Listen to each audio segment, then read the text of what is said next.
persoalannya bahasa Hebrew tu adalah bahasa Nabi Musa alaihissalam. Okey. Ustazah nak bincang sikit lah pasal bahasa ni, bahasa Hebrew ni. Sebenarnya bahasa Hebrew ni, tulisan Hebrew tu baru je. Kurun yang ke-9 dan 10 Masihi. Kurun 9, 10 Masihi ni zaman Averroes dah, Ibn Rushd dah. Masihi, AD.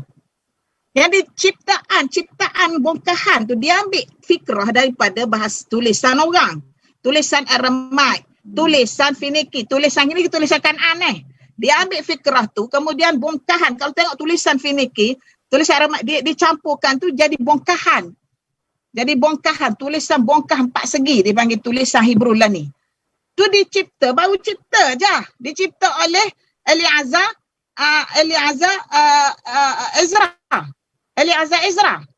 Dicipta oleh Eliezer Ezra pada kurun yang ke-9 dan 10 Masihi, zaman Ibn Rushd, macam zaman Andalus dah. Habis sebelum tu dia ambil macam mana, dia tulis macam mana?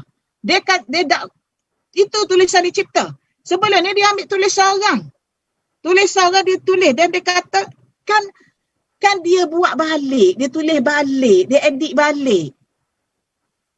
Torah tu, dia dakwa Torah tu dalam sekarang ni dalam Bible dikenali sebagai Old Testament. Kan dalam Bible tu ada 66 books. 66 books terbahagi kepada 2. Dia bagikan kepada Old Testament dan New Testament. Dan Old Testament ada 5 buku. Dia ada Genesis, dia ada Exodus, dia ada Leviticus, dia ada Deuteronomy, dia ada Numbers. Itu Old Testament. Dalam yang New Testament pula dia ada 4. Dia ada Luke, John, Matthew dan John dan ada satu lagi. Dia ada 4 semua. Dia panggil dalam bahasa Arab panggil Yohana. Yohana untuk John tadi, ya, kalau kita baca Bible Quran Arab. Jadi yang tu ada 5, yang ni dia ada 4. Ya. Lepas tu kalau 66 tu mana satu pula? Soalannya, jawapannya kalau bukan daripada 5 tadi, Numbers, Leviticus, Genesis, Exodus dengan Deuteronomy, dan terkeluar daripada 4 tadi, John, Luke, Matthew dan Mark tadi. John, Luke, Matthew dan Mark tadi. Keluar daripada tu, dia kira less canonical. Less canonical. Makna less canonical tu apa pula? Kurang diambil hukum hakam. Dia ambil hukum hakamnya 5 daripada 5 tadi. 5 dia kira dia Pentateuch. The 5 Pentateuch, dia panggil Pentateuch ataupun dia panggil 5 books. Old Testament tu. Another istilah. Ya, yang 4 tadi kalau tidak daripada tu dikata less canonical, tapi the most canonical ni lah. Kalau perjanjian lama 5, perjanjian baru ada 4. Ya.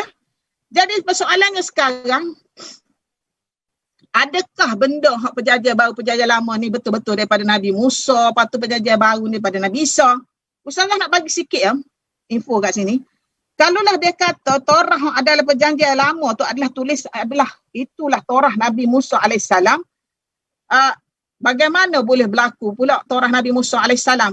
Sedangkan Torah yang mula-mula tu ditulis, didakwa dengan dikata dalam bahasa Hebrew tu ditulis pada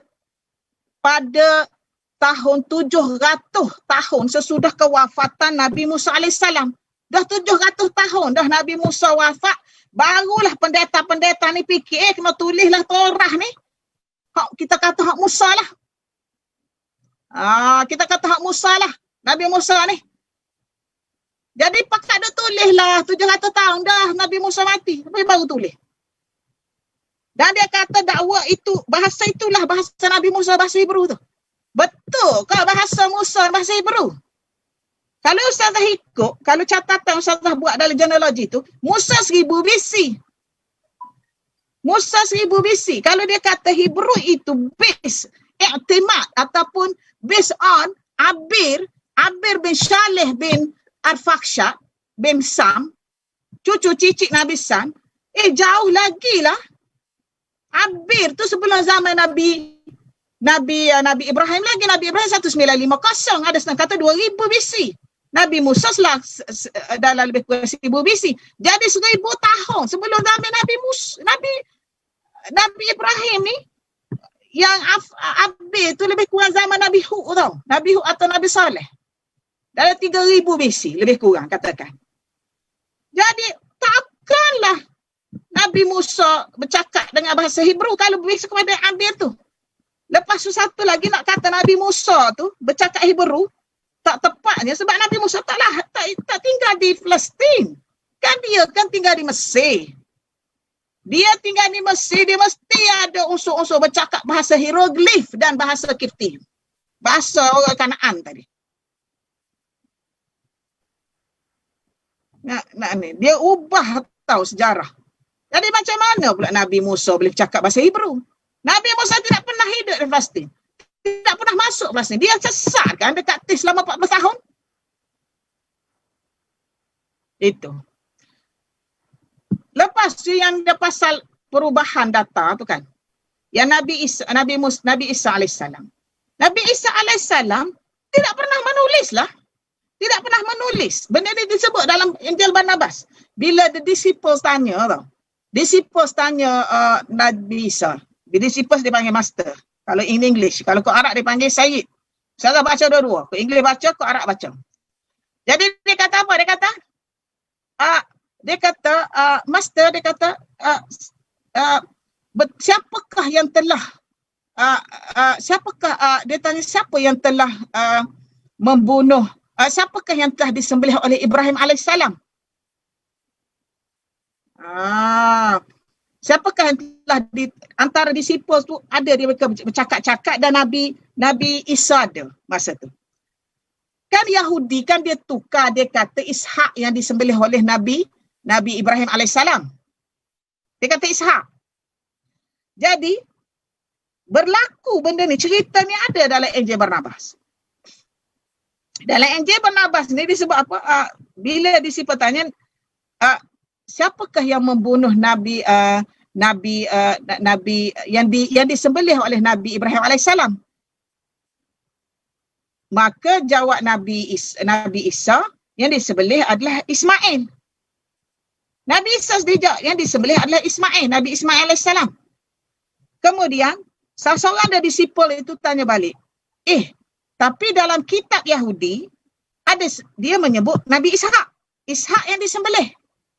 Kemudian apa Nabi Isa jawab? Nabi Isa kata, pendeta-pendeta kita tidak takut kepada Tuhan. Pendeta-pendeta kita telah berbohong dan mereka tidak takut kepada Tuhan.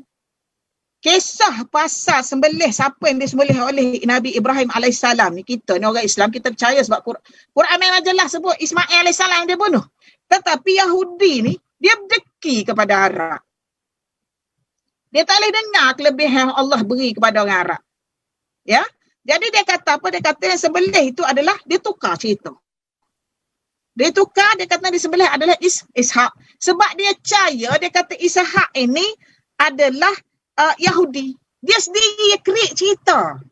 Dia sendiri yang create cerita. Dia kata Sarah tu, dia panggil Sarai. Sarah tu adalah anak pembesar daripada Judah. Dia menipu. Sebenarnya Sarai itu bukan anak pembesar daripada Judah. Kenapa pula Sarai daripada Judah? Kan Nabi Ibrahim daripada Babylon. Daripada Ur, daripada Babylon tu. Ur Babylon tu kawasan Iraq. Kemudian Sarah ni adik-beradik anak saudara Nabi Ibrahim. Kalau ikut catatan tu. Anak Ibrahim daripada anak Haran. Kan Nabi Ibrahim ada tiga adik-beradik. Haran, Nahor dan Ibrahim. Jadi Ibrahim ni kahwin dengan anak Haran. Sarah ni adik-beradik dengan Nabi Lut. Mengikut catatan pandangan. Ya. Jadi Sarah adik-beradik dengan Nabi Lut. Sarah ni kalau dalam Bible disebut Ikah. Ikah ni ada seorang kakak nama Mikah. Mikah ni puteri. Permaisuri. Makna orang besar-besar. Berkahwin dengan Nahor. Nahor ni kan adik-beradik kepada Nabi Ibrahim tadi. Jadi masa tu boleh berkahwin dengan anak saudara. Syariat membenarkan lagi. Bila syariat mengharamkan kahwin dengan anak saudara? Bila zaman Nabi Musa AS. Nampak tak? Jadi apa yang Ustazah nak cerita sini, dia mengatakan bahawa Ishak, sebab dia anggap Ishak itu daripada mak Ishak itu daripada pembesar Judah. Judah tu gak Yahudi lah. Dia mudah mengaku tau. Padahal Sarah ni berasal daripada orang Iraq tu. Dia kan Sarah nikah dengan Ibrahim, bukan di Palestin. Sarah dengan Ibrahim ni berkenalan di Iraq. Lagi kan dia pergi ke Mesir kan bersama-sama dengan Ibrahim. Yang mana Raja Mesir Fir'aun, Raja Mesir pada ketika itu kan berminat dengan Sarah. Kemudian Raja Mesir tu kan sakit. Raja Mesir tu sakit sebab dia nak khianat kepada Sarah. Lah dia baik. Bila Sarah maafkan dan dia baik semula. Dan dia hadiahkan kepada Sarah itu seorang pembantu namanya Siti Hajar. Daripada Kipti. Mesir kan. Jadi dia sebenarnya masa dia pergi Mesir tu dia dah ada Sarah. Dia pergi dengan Sarah. Berserta dengan Nabi Lut sekali. Kemudian bila dia balik semula, dia pergi ke Haran. Bukan ke Haran Pak Cik. Dia tu Haran. Harran. Haran itu nama kawasan di selatan Turki sekarang ini. Haran. Ya? Jadi dia pergi ke Haran. Kemudian dia masuk balik ke Palestin. Kenapa Nabi Ibrahim pergi ke Palestin? Sebab raja pada ketika itu suka ke Nabi Ibrahim. Ya, kita perlu ingat masa zaman Nabi Ibrahim 1950 ataupun 2000 tadi adalah zaman Kingdom Asyurian. Asyur ini Raja Namrud yang zaman nak bunuh dia, hak bakar dia tu, zaman Nimrud kan. Nimrud itu daripada kerajaan Kingdom of Assyria. Sebab Assyria ni dari 2500 BC sehingga ke 600. Dia turun bangun Kadi yang kuasa kemudian turun bangun. Nebukadnezar naik Babylon pula dan dia habis sekitar 609 BC yang saya sebut tadi. Jadi Nimrud ini ialah Raja Assyria.